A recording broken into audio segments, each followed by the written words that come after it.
Na po yung ating karne na niluto sa Mang Tomas. Ayan guys, yung ating finished product.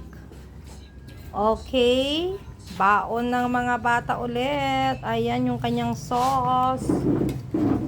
Okay guys. Ito guys, magluluto tayo ng karne. Ito yung ating ingredients. Ayan. Ito po yung ating karne, nilalaga ko na siya. Ayan. Nilalaga natin yung karne kasi matigas, galing sa frozen. Init na yung kawali at mantika. Lagyan na natin yung bawang. And then, sibuyas. Then, lagyan na natin yung karne at saka may patatas. Yan yung ano natin, nilaga na natin. Sinabay ko na rin yung patatas para lumambot. Ayan.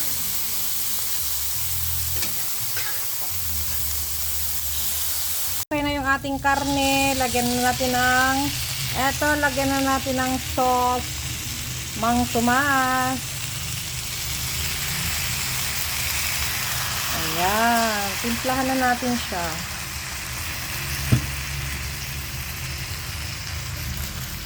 Then, konting magic sarap. Okay, haluin po natin. Then, lagyan natin ng konting suka. Ito po. Yan guys, kumukulo na yung ating karne. Patuyuin natin ng konti. Then, ready na to guys. Ayan. Ang sarap nito. Ayan o. Oh, diba?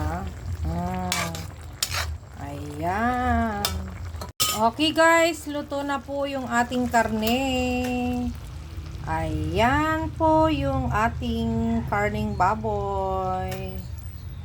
Okay.